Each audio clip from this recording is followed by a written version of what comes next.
Selamat datang di Kisah Mencekam, tempat di mana setiap cerita datang untuk memukau keberanianmu. Di sini kita akan menyelami kisah-kisah horor yang tak hanya menakutkan, tapi juga penuh misteri dan keanehan yang sulit dijelaskan. Siapkan dirimu, matikan lampu, dan dengarkan dengan penuh perhatian. Karena kegelapan yang akan kita masuki tak pernah sama seperti yang kamu bayangkan. Jangan lupa, jika kamu suka dengan cerita yang membuat jantung berdebar dan bulu kuduk merinding, tekan tombol berlangganan dan ikuti perjalanan horormu bersama kami. Terima kasih.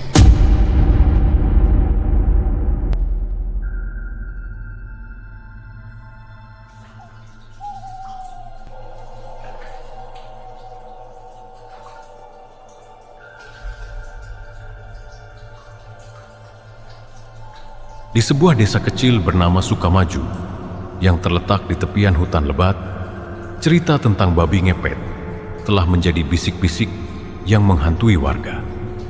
Desa yang awalnya damai mulai didera teror ketika uang dan barang berharga di rumah-rumah penduduk hilang secara misterius. Tidak ada tanda pencurian, tidak ada jejak yang terlihat, hanya perasaan mencekam setiap malam saat angin berembus dingin dari arah hutan. Semuanya bermula saat keluarga Pak Surya, salah satu petani terkaya di desa, kehilangan sejumlah besar uang yang disimpan di dalam lemari besi.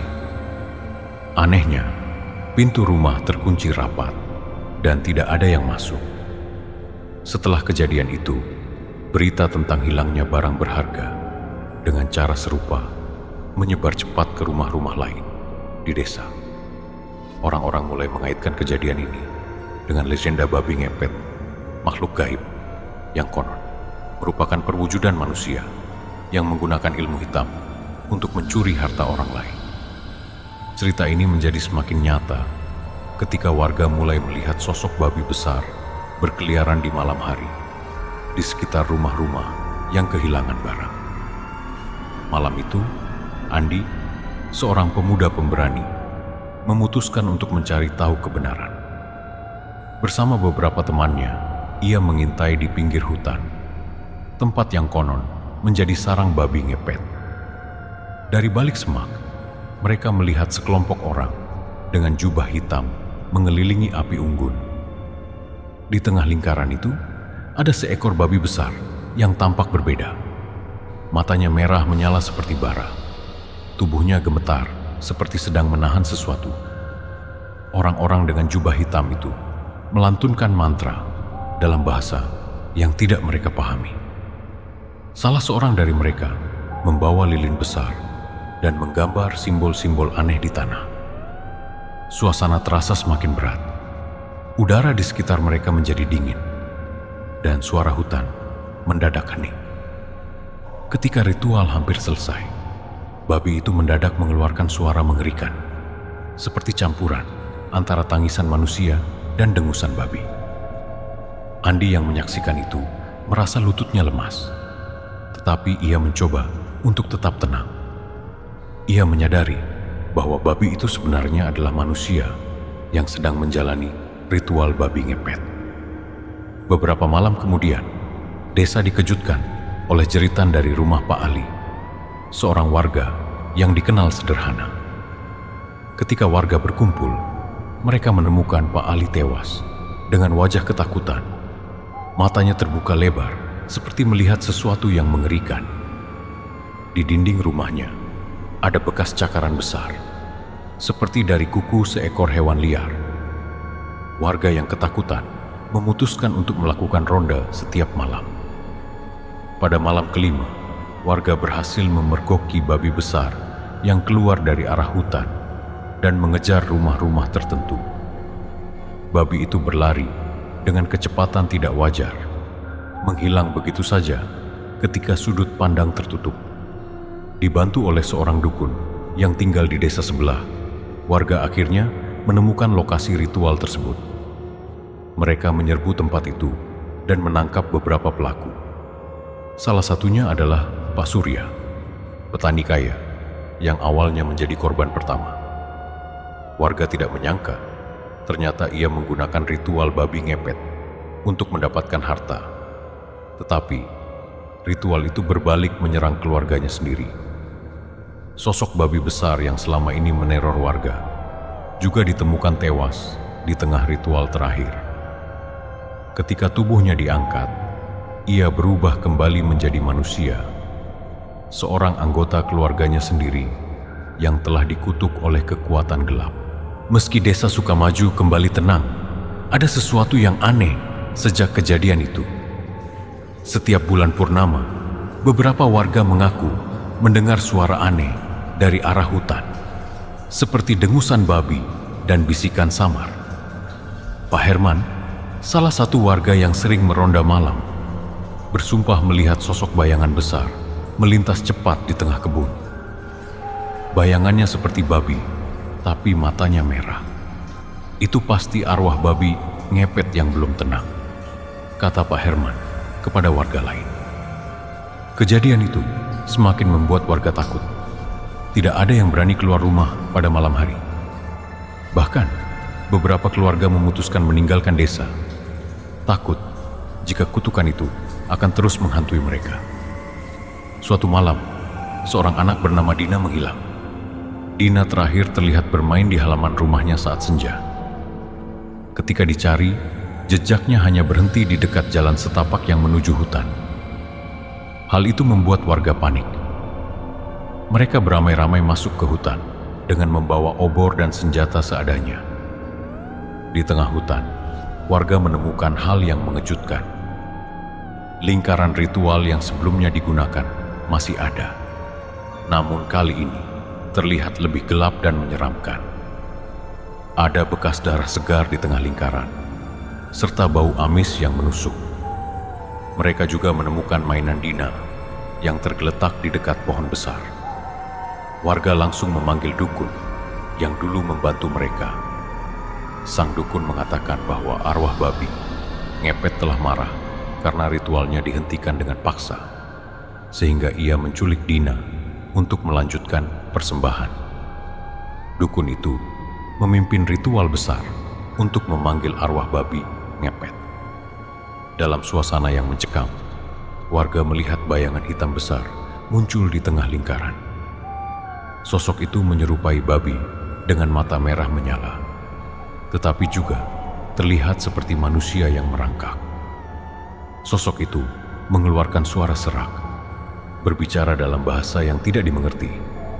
Namun, sang dukun terus melantunkan mantra untuk melumpuhkannya. Beberapa warga yang terlalu takut sampai jatuh pingsan.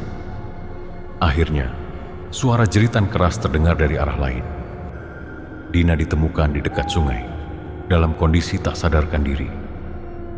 Sosok bayangan itu kemudian lenyap, meninggalkan bau busuk yang sangat menyengat. Setelah kejadian itu, sang dukun memberikan peringatan kepada warga. Ia mengatakan bahwa arwah babi ngepet masih mengintai, mencari celah untuk kembali. Warga diminta untuk menjaga perilaku mereka, menjauhi iri hati, serakah, dan tindakan gelap lainnya, karena energi negatif itu yang bisa memanggil makhluk seperti babi ngepet kembali ke desa mereka. Meski desa Sukamaju tampak kembali tenang setelah kejadian itu, hawa mistis tetap terasa. Warga sering merasa diawasi, terutama di malam-malam tertentu saat angin bertiup kencang dari arah hutan. Beberapa warga bahkan mengaku mendengar suara-suara ganjil seperti langkah kaki berat dan dengusan binatang di sekitar rumah mereka. Pak Herman, yang pernah menjadi saksi bayangan hitam, kini lebih sering mengurung diri di rumah. Ia tidak pernah menceritakan detail tentang apa yang ia lihat terakhir kali di hutan, tetapi pandangannya sering kosong dan tubuhnya kerap gemetar saat malam tiba. Suatu malam, seorang ibu bernama Bu Ratmi menemukan jejak kaki besar di depan pintu rumahnya. Jejak itu sangat aneh, seperti telapak kaki manusia, tetapi dengan cakar panjang di ujungnya. Ia panik dan langsung membangunkan suaminya, Pak Jaya. Setelah mengamati jejak itu, Pak Jaya memutuskan untuk melaporkannya kepada kepala desa. Warga berkumpul dan memeriksa jejak kaki itu. Jejak tersebut mengarah ke hutan yang pernah menjadi lokasi ritual terkutuk. Beberapa warga yang dipimpin oleh Pak Jaya memutuskan untuk mengikuti jejak itu meski rasa takut mencekam mereka. Saat memasuki hutan, mereka mulai mendengar suara aneh. Bisikan seperti orang bercakap-cakap, namun tidak jelas dari mana asalnya. Angin dingin berembus, membawa aroma amis yang menusuk. Di tengah perjalanan, mereka menemukan sesuatu yang membuat bulu kuduk merinding. Sebuah boneka kayu yang tergantung di pohon, dengan darah kering menetes dari tubuhnya. Pak Jaya mencoba memeriksa boneka itu lebih dekat, tetapi tiba-tiba angin kencang berputar di sekitarnya, menciptakan suara jeritan. Suasana menjadi kacau. Salah satu warga, Pak Mansur, tiba-tiba terjatuh sambil berteriak bahwa ia melihat bayangan besar berbentuk babi dengan mata merah menyala di belakang pohon. Warga yang tersisa bergegas kembali ke desa, membawa cerita seram itu kepada dukun. Dukun tersebut mengatakan bahwa arwah babi ngepet memang belum pergi, tetapi kini lebih kuat karena energi negatif dari rasa takut dan ketidakpercayaan warga semakin memperkuat keberadaannya. Dukun itu meminta warga untuk melakukan ritual besar sebagai bentuk permintaan maaf kepada arwah tersebut.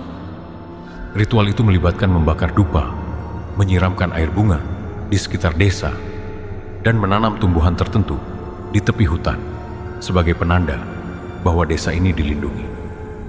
Namun, dukun juga memberikan peringatan keras. Jika ritual itu gagal, ada kemungkinan arwah babi ngepet akan meminta pengorbanan manusia. Warga, meski ketakutan, tidak punya pilihan lain kecuali mengikuti arahan sang dukun. Ritual besar itu diadakan di lapangan desa pada malam purnama. Seluruh warga berkumpul, membawa sesaji berupa makanan dan bunga. Sang dukun memulai mantranya, sementara warga menunduk berdoa. Tiba-tiba, angin kencang datang, memadamkan semua obor. Di tengah kegelapan, suara dengusan yang berat terdengar, semakin mendekat. Beberapa warga berteriak panik, namun sang dukun tetap melanjutkan ritualnya. Ia melemparkan segenggam abu ke udara, yang langsung terbakar menjadi api biru. Sosok bayangan besar muncul di kejauhan, mata merahnya menatap tajam ke arah warga. Puluhan tahun lalu, Desa Sukamaju adalah desa yang damai, dengan kehidupan warganya yang sederhana dan penuh kekeluargaan.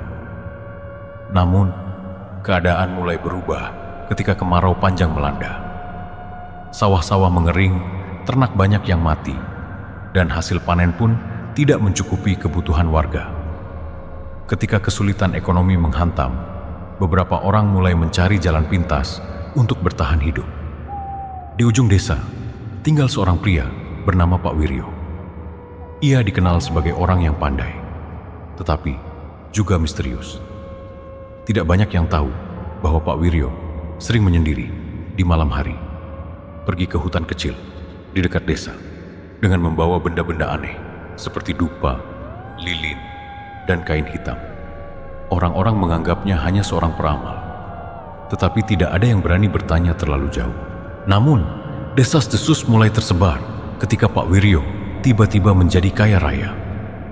Rumahnya yang dulunya reot berubah menjadi besar dan megah dalam waktu singkat.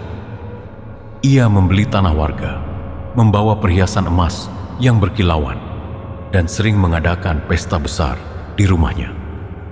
Tidak lama setelah kemakmuran Pak Wiryo mulai terlihat, warga desa mulai kehilangan uang mereka. Awalnya hanya koin-koin kecil, tetapi lama-kelamaan jumlahnya semakin besar.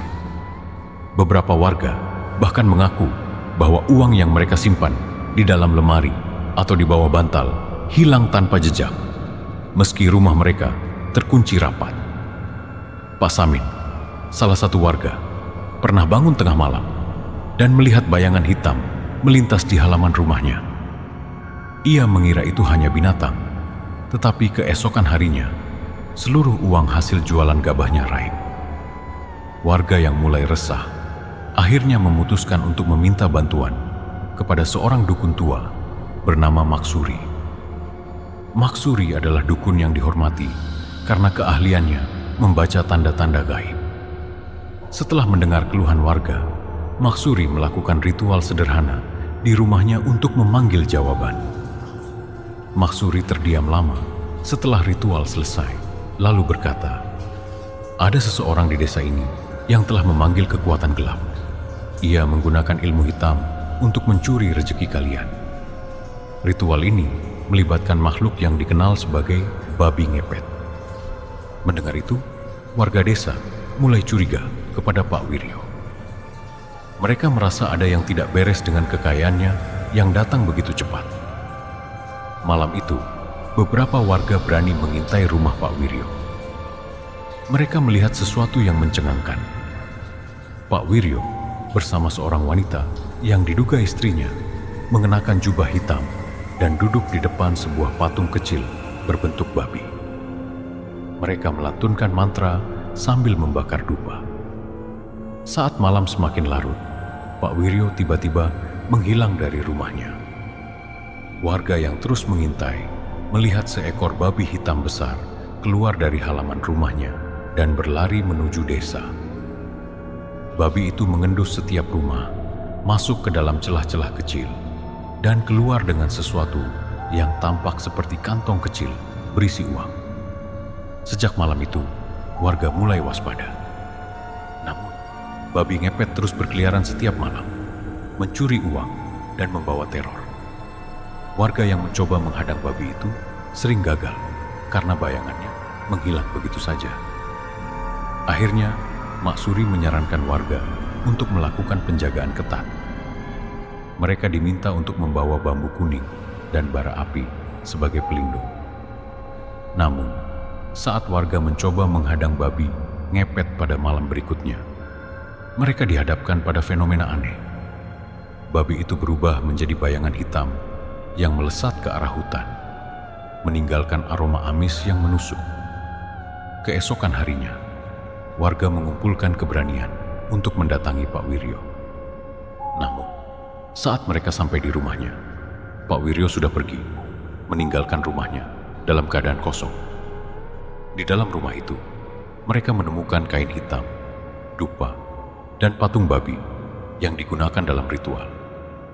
Maksuri memperingatkan warga bahwa meskipun Pak Wiryo sudah pergi, energi negatif dari ritualnya mungkin akan tetap tinggal di desa. Sejak saat itu, warga hidup dalam ketakutan, terutama saat malam tiba. Meski Pak Wiryo telah meninggalkan desa, kisah teror babi ngepet tak kunjung reda. Beberapa warga percaya bahwa ritual yang dilakukan oleh Pak Wiryo telah meninggalkan kutukan. Banyak yang melaporkan bahwa mereka masih melihat bayangan hitam yang berkeliaran di malam hari, terutama saat bulan purnama. Uang dan harta benda warga tetap sering hilang secara misterius, meskipun rumah mereka terkunci rapat. Maksuri, dukun tua yang membantu warga, kembali dipanggil untuk mencari cara mengakhiri teror ini. Ia memutuskan untuk melakukan ritual pemanggilan di tempat yang diyakini menjadi lokasi pusat energi gelap hutan kecil di tepi desa, tempat Pak Wiryo sering pergi sebelum ia menghilang. Maksuri mengajak beberapa warga yang pemberani untuk ikut bersamanya ke hutan. Mereka membawa sesajen berupa bunga 7 rupa, air suci, dan bara api. Saat malam tiba, ritual dimulai. Maksuri melantunkan doa-doa dan mantra-mantra untuk membuka tabir misteri. Ketika bara api dilemparkan ke tanah, tiba-tiba angin kencang bertiup, membuat suasana semakin mencekam. Salah satu warga berteriak, mengaku melihat sosok babi hitam besar dengan mata merah menyala mengintip dari balik pepohonan. Sosok itu bergerak cepat, mendekat lalu menjauh, seolah mengejek usaha mereka. Maksuri tetap tenang dan berkata, Ini adalah sisa energi jahat yang ditinggalkan Pak Wiryo. Kita harus menyegelnya di tempat ini. Ia meminta warga untuk menaburkan air suci di sekitar hutan, menciptakan lingkaran perlindungan agar energi negatif tidak bisa keluar. Namun, saat ritual hampir selesai, sosok babi itu menyerang lingkaran mereka. Bayangan hitam melompat-lompat di sekitar mereka, membuat api obor hampir padam. Warga yang ketakutan hampir lari, tetapi Maksuri memerintahkan mereka untuk tetap di tempat. Ia mengangkat patung kecil babi yang ditemukan di rumah Pak Wiryo, lalu membakarnya di atas bara api. Ketika patung itu mulai terbakar, suara raungan yang memilukan terdengar dari arah hutan. Babi hitam besar itu muncul untuk terakhir kalinya. Tubuhnya perlahan memudar seperti kabut yang tertiup angin. Maksuri berteriak, "Ini adalah akhir dari terormu. Kau tak lagi memiliki tempat di dunia ini." Saat sosok babi itu menghilang sepenuhnya, suasana menjadi hening. Tidak ada lagi suara angin atau dedaunan bergoyang. Maksuri mengatakan kepada warga bahwa energi gelap telah disegel, tetapi ia memperingatkan mereka untuk tetap berhati-hati dan menjaga moralitas mereka. Meski ritual itu dianggap berhasil, beberapa warga mengaku bahwa mereka masih bisa mendengar suara langkah berat di malam hari, seperti babi yang berjalan di sekitar rumah mereka. Bahkan hingga sekarang, desa itu memiliki peraturan yang ketat untuk tidak melakukan kegiatan mencurigakan di malam hari, terutama di sekitar hutan. Kisah babi ngepet dan ritual gelap Pak Wiryo menjadi pelajaran bagi warga desa, sekaligus menjadi legenda yang terus diceritakan dari generasi ke generasi. Setiap orang yang mendengar kisah ini merasa ngeri dan berharap tidak pernah mengalami kejadian serupa di tempat mereka. Meski warga merasa lega setelah ritual Maksuri, ada yang masih merasa terganggu. Pak Herman, seorang tetua desa yang memiliki pengetahuan tentang sejarah daerah itu, mengungkapkan bahwa kisah babi ngepet telah ada jauh sebelum Pak Wiryo mempraktikkan ritual tersebut. Ini bukan soal Pak Wiryo saja, katanya. Ritual babi ngepet adalah perjanjian kuno yang melibatkan darah dan jiwa. Siapapun yang mencoba menghentikannya akan menghadapi kutukan. Pak Herman bercerita bahwa di masa lalu, leluhur desa pernah melakukan perjanjian dengan kekuatan gaib untuk melindungi desa dari kelaparan dan kemiskinan. Namun, perjanjian itu memiliki syarat. Setiap generasi, seseorang harus mempersembahkan jiwa mereka untuk menjadi perantara kekuatan tersebut. Biasanya, orang yang terpilih adalah mereka yang haus akan kekayaan dan bersedia melakukan apapun untuk mendapatkannya. Ketika desa mulai berkembang dan meninggalkan tradisi lama, perjanjian itu dianggap hanya cerita rakyat. Namun, perjanjian itu ternyata tetap ada, menunggu seseorang yang cukup serakah untuk mengaktifkannya kembali. Pak Wiryo hanyalah salah satu dari banyak orang yang terjebak dalam lingkaran setan ini. Setelah mendengar cerita Pak Herman, beberapa warga mulai merasa gelisah. Mereka khawatir bahwa meski Maksuri telah menyegel energi negatif di hutan, perjanjian lama itu masih aktif. Malam-malam di desa kembali diwarnai dengan kehilangan uang dan benda berharga. Beberapa warga melaporkan melihat bayangan hitam yang melompat-lompat di atap rumah mereka. Puncaknya terjadi ketika seorang anak muda bernama Bayu menghilang secara misterius. Ia ditemukan keesokan harinya di tepi hutan, gemetar ketakutan dan tidak mampu berbicara. Saat akhirnya bisa berbicara, ia mengaku melihat babi hitam raksasa dengan mata merah yang membuntutinya sepanjang malam.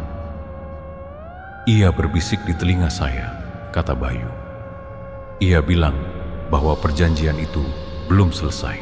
Mendengar kejadian ini, Maksuri dan Pak Herman memutuskan untuk bekerja sama. Mereka menggali arsip lama desa untuk mencari tahu bagaimana cara menghentikan kutukan ini selamanya. Mereka menemukan bahwa perjanjian itu hanya bisa dihentikan dengan satu cara: mempersembahkan artefak asli perjanjian ke dalam api suci yang hanya bisa dinyalakan dengan tumbal darah orang yang terlibat dalam perjanjian pertama. Artefak itu ternyata tersembunyi di altar batu yang ada di dalam hutan, tepat di lokasi ritual yang dilakukan Pak Wiryo. Namun, siapa yang akan menjadi tumbal? Tidak ada yang tahu siapa leluhur pertama yang membuat perjanjian itu. Malam itu, warga berkumpul di tepi hutan dengan obor di tangan. Maksuri memimpin mereka menuju altar batu. Ketika mereka mendekat, mereka melihat sesuatu yang membuat bulu kuduk merinding. Altar itu berlumuran darah segar, seolah seseorang baru saja melakukan ritual. Maksuri segera memulai doa-doa pengusiran, sementara Pak Herman menggali lebih dalam tentang siapa leluhur pertama yang membuat perjanjian itu. Ternyata, nama itu adalah Karto, kakek buyut dari salah satu warga yang ada di tempat itu. Bayu yang baru saja pulih dari traumanya, terpaksa menerima kenyataan bahwa darahnya mungkin diperlukan untuk mengakhiri kutukan. Dengan air mata dan keberanian, ia maju ke altar, menyerahkan beberapa tetes darahnya ke dalam api suci yang dinyalakan oleh Maksuri. Ketika darahnya menyentuh api, raungan keras terdengar dari dalam hutan.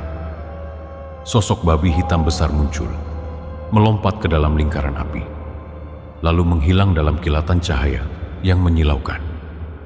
Sejak malam itu, desa kembali tenang. Tidak ada lagi bayangan hitam atau kehilangan misterius. Namun, trauma dari peristiwa itu tetap ada.